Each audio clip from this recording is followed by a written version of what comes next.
Hello Aries, welcome to the Plaid Sheep Oracle. For this round of readings, I am pulling a card from the Urban Crow Oracle as inspiration for your reading. The card that came out for you is sort of an un-Aries card, Balance. And this is a message that's been coming to me personally in all different kinds of ways. And this balance is has multiple meanings here that are going to show up in this reading. And it's really interesting reading. It's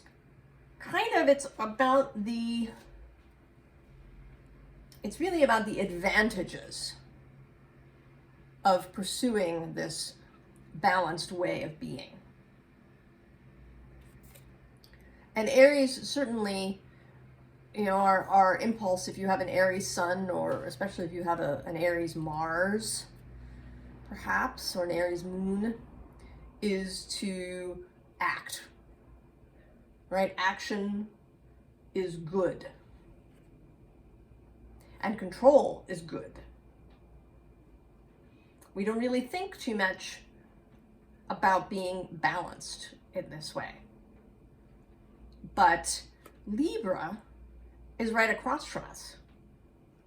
And if you've watched any of my videos, you probably know that I am really interested in the dynamic of opposing signs, how they complement each other, challenge each other, how they work together. And that is also an element of balance. How as Aries do we balance individuality with relationship? How do we make sure that we, aren't stifling ourselves or repressing ourselves, or, not saying things because we're worried about offending somebody else or about breaking an attachment that we have, and that dynamic can be in there, right, with Libra. How do we sort of take the best of both sides of this dynamic of Aries and Libra? So we begin here with flow. So this is saying, right, this row says, if you are in flow, if you are moving intuitively,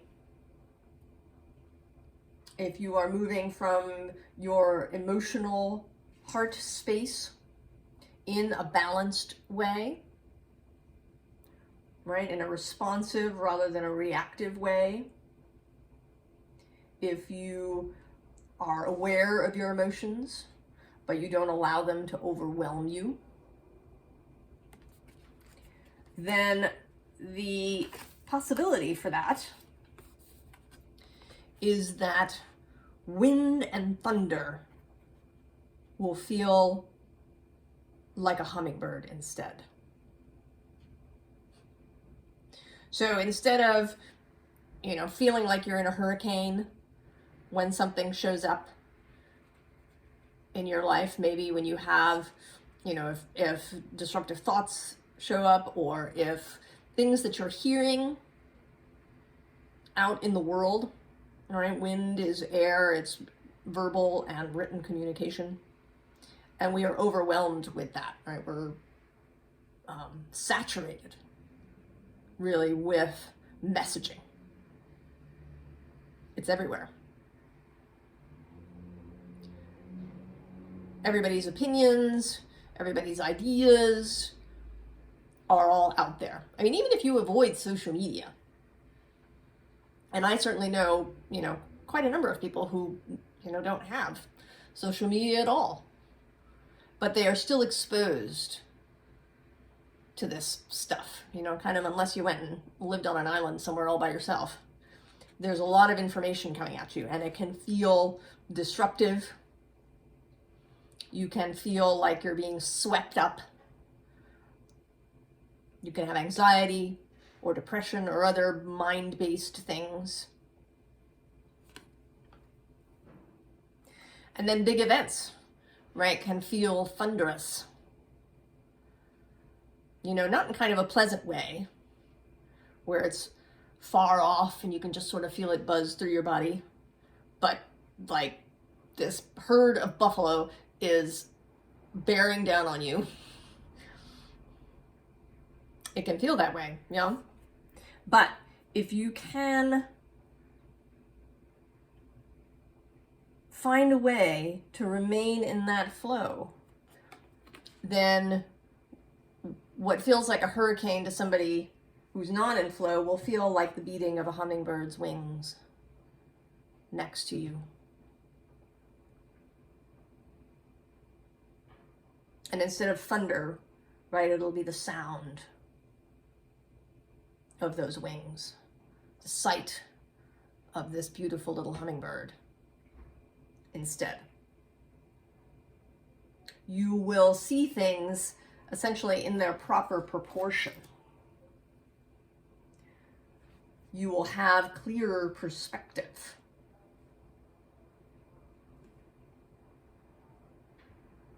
On what is happening to you. And so here, we continue, and this time with a sort of material balance, with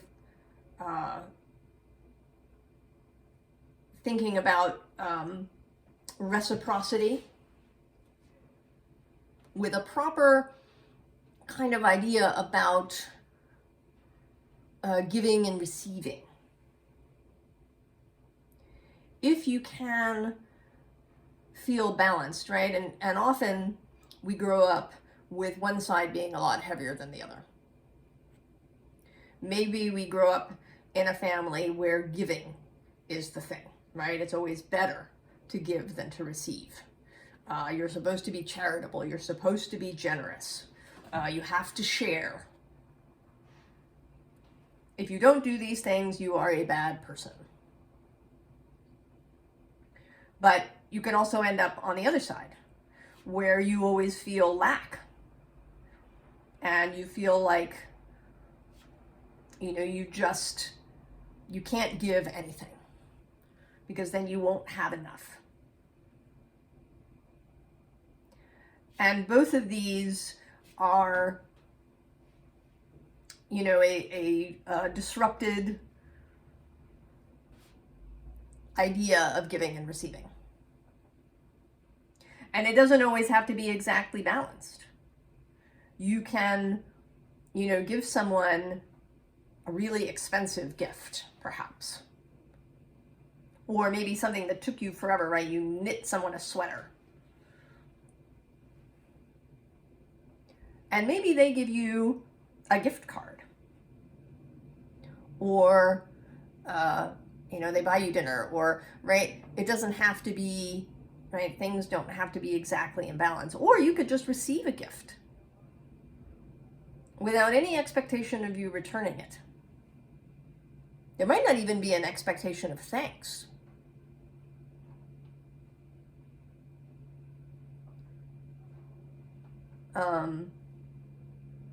And that, you know, that is if you can get to that place too, where you can give something without even the expectation of a thank you,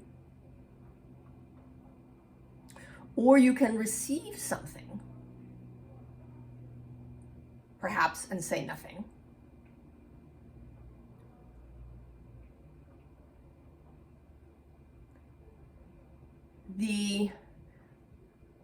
You know, we've attached worthiness and deserving, you know, to deserve, right, originally, if you go back in the etymology, it was about being of service, right? You got something, right? Originally, it just meant to be of service. And then it evolved into meaning that you receive compensation that's appropriate to your service. So it's really kind of a work thing, right? That you did your job and you got paid properly for it. But we've attached this word deserve to how we are as people, right? To our own worthiness, right? Do we deserve, right? We even turned it the other way, right? Do you deserve punishment? So the meaning of the word has changed, and I think that it has, gotten a lot of cultural baggage. So can you split giving and receiving from worthiness and deserving, or any of those concepts? And then from that place, give freely and receive freely. Right? Give with no expectation, just for the joy of doing so. Because, you like to do it, and it feels good, and it's fun. I really enjoy getting just the right gift for someone. I feel it's one of my skills. Right? I pay attention. What are people's favorite foods, or favorite colors, or things they like to do. And I really enjoy the process of finding the right gift for someone, or being inspired and saying, yes, that's the thing. And I've also gotten better. I am a knitter, and I can now give somebody a knitted object without any expectation of what they're going to do with it. Are they going to wear it and treasure it? Or is it going to go in the back of the closet and never be worn? Or are they going to accidentally put it in the washing machine and shrink it? Or are they going to give it to somebody? Right? When I give the gift, I am no longer in charge of it. What happens with it is no longer my business.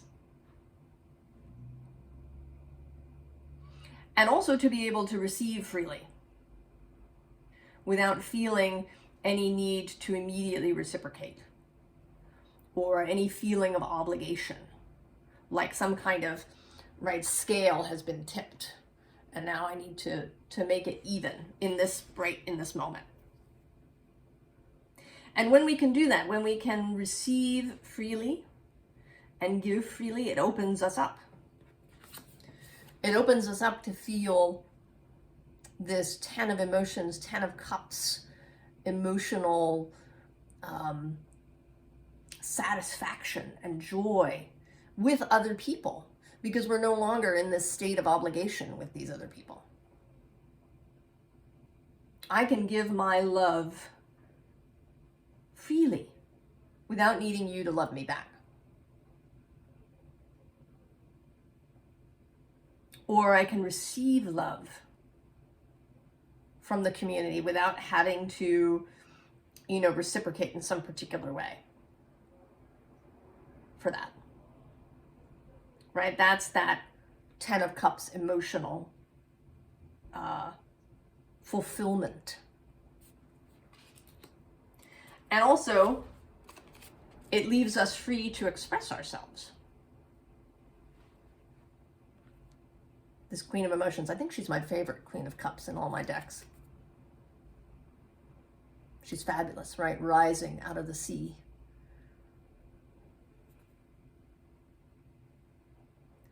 Perhaps as Venus really appeared.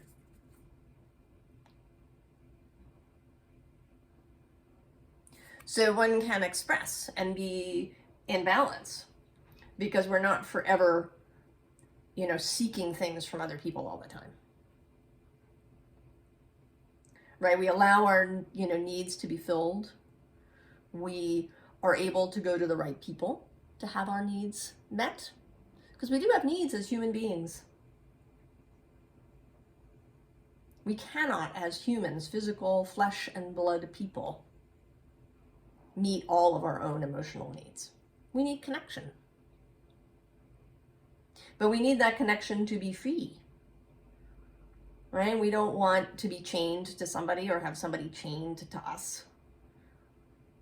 We don't want to be forever going to the wrong people to have our needs filled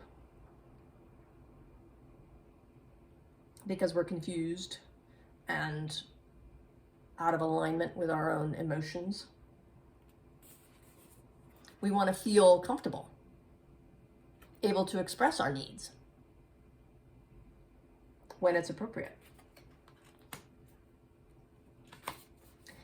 And we can rest fully.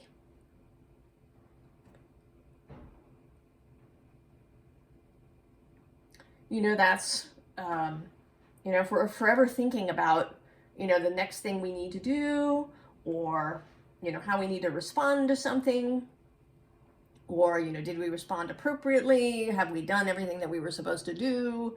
You know, what's going to happen next?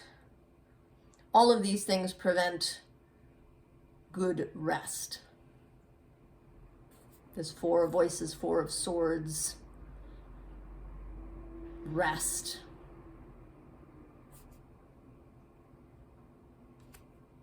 Sleep. To really sleep well, right?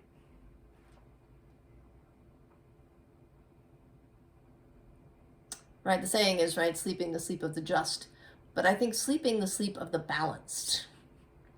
Just as in balanced. Right, able to give and to receive rest. And then to work. To do what we love. Right, the Eight of Materials, right, the meeting of talent and effort and opportunity.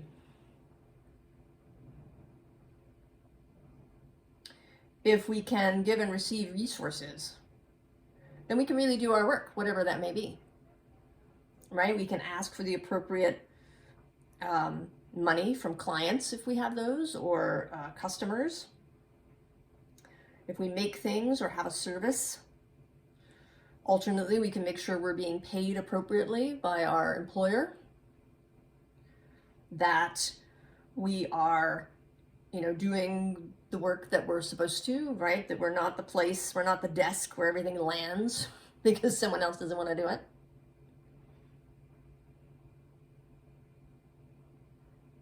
You know, in workspaces or any spaces that are anxious, you get different kinds of behaviors. And two of the behaviors that you get are over-functioning and under-functioning. Right? Some people stop doing what they're supposed to do. Maybe they hide, maybe they, you know, pass things on. They just don't do, right? They kind of freeze. And then other people over-function. And, you know, they auto-accommodate and do things, you know, beyond what they really need to be doing. They get out of their own lane. And then, you know, this can become a dynamic. Right, the underfunctioner and the overfunctioner, and then they both become resentful, right? Because the underfunctioner begins to feel useless or disrespected or any number of, right, or you know, just feeling extra low about who they are and their self-worth. And the overfunctioner is resentful because they're doing all this extra work. And that is a giving and receiving issue, among other things. So then, right, the work can proceed well and joyfully and easily. So now we have another Aries. This next underlying is another Aries. Anathema. Patience. Yeah. This Temperance card in the Good Tarot. But to me, I mean, she does have, right, those clocks on her breast. But she always looks to me like she's checking in with her heart, right? It's not so much that she's checking in with the clock. She's checking in with her heart. She's quiet there, still listening. This is about the balance of heart and head, right? Right, the clocks sort of stand in for the intellect, the logical, reasonable mind, and the heart. And actually underneath that is this Seven of Earth, which to me today in this context is talking about self and spirit.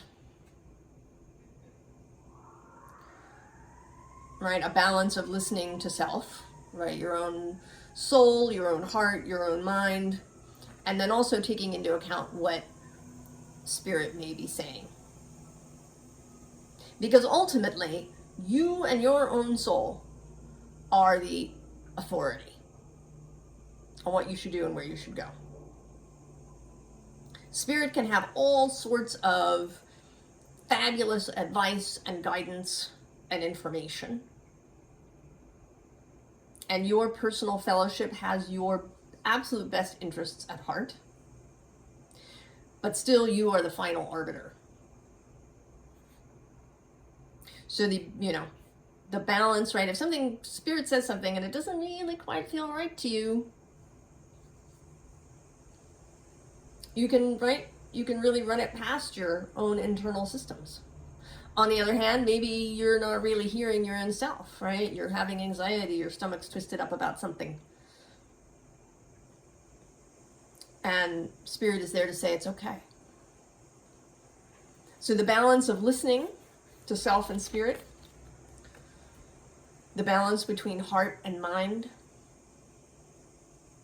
And I personally think the heart should always lead, but not, the mind needs to be consulted because it's got a lot of, good information. And I just saw 2222 on the timer. Balance.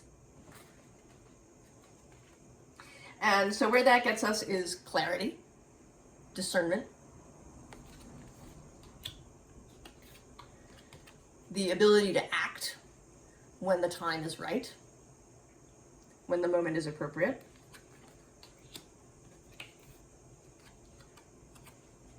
Knowing where we're going, right? Having that light to follow, right? The hermit's lantern that contains the star, our personal North Star.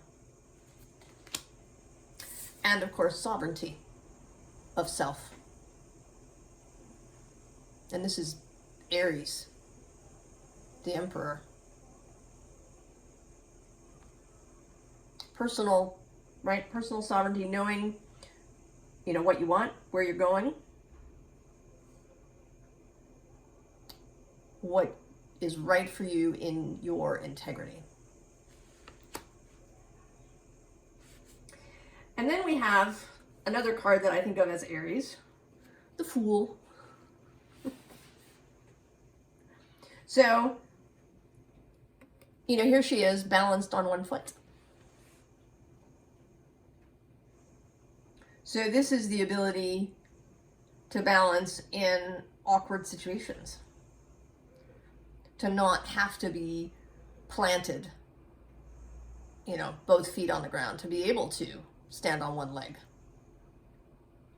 when circumstances require that. And these next three cards are talking about balance within the actual physical body.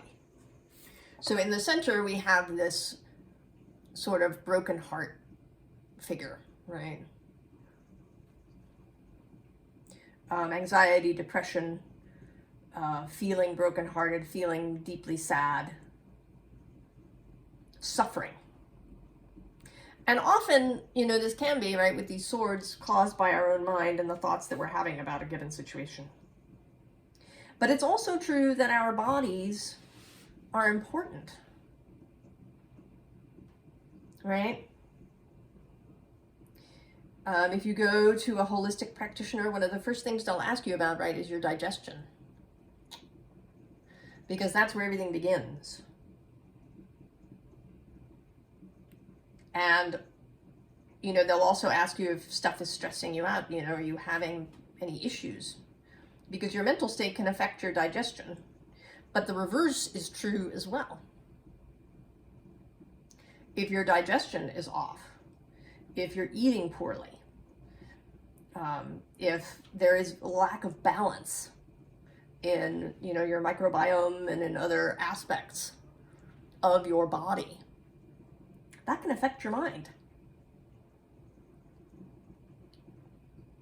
Right? You may know somebody, perhaps, who is having a lot of, you know, issues in their mind with anxiety or depression. And then they went and they got themselves some help for their body, and a lot of these issues went away.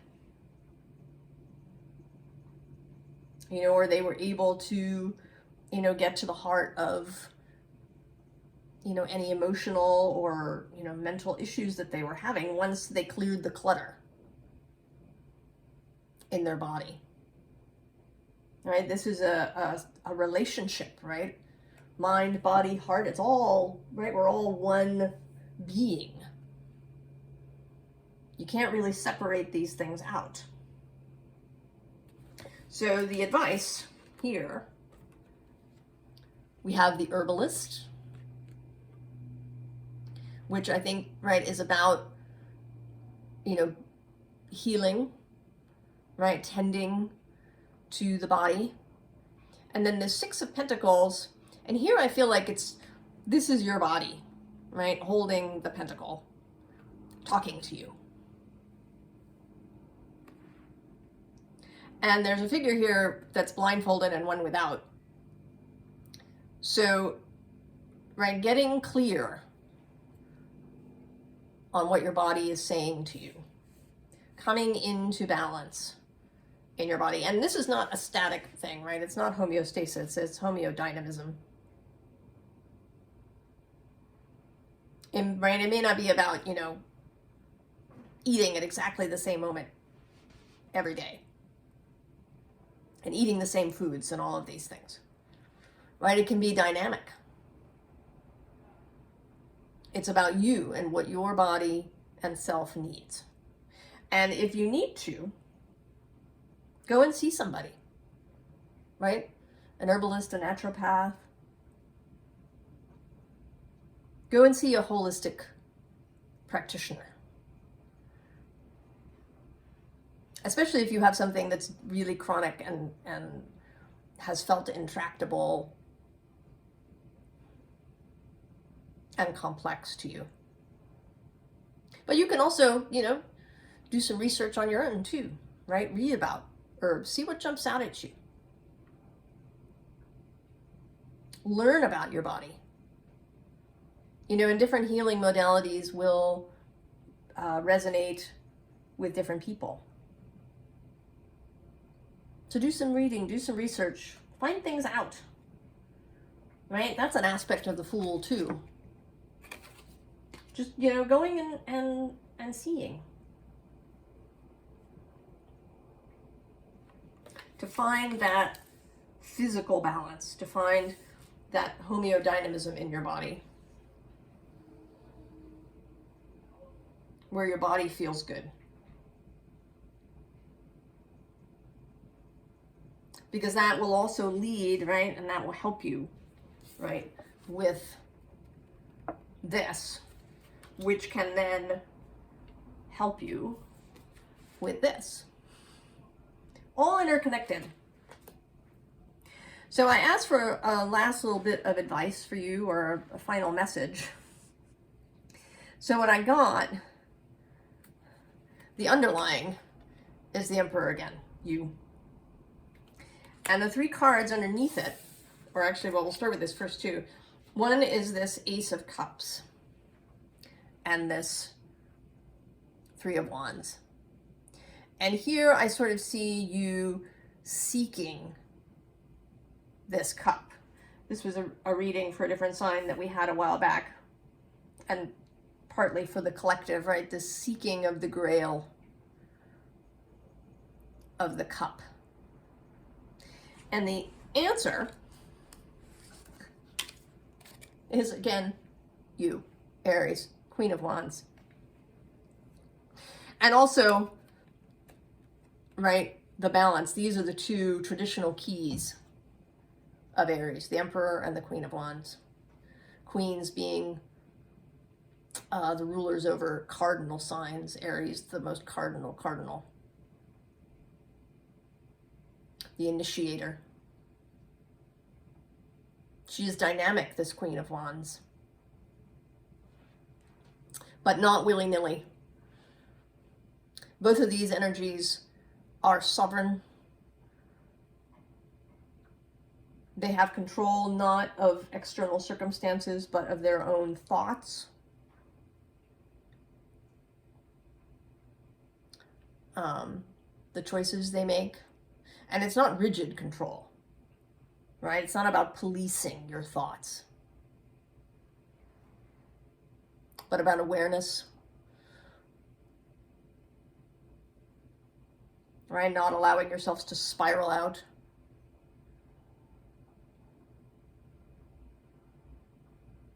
To be able to return to center of yourself. The I am of Aries.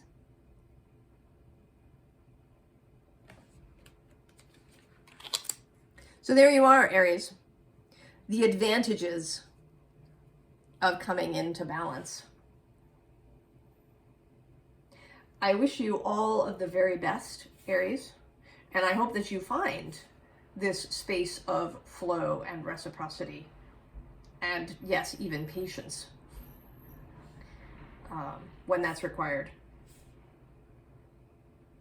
That you find all the strengths that will show up for you when you come into balance with yourself. I'll see you next time. So long, Aries.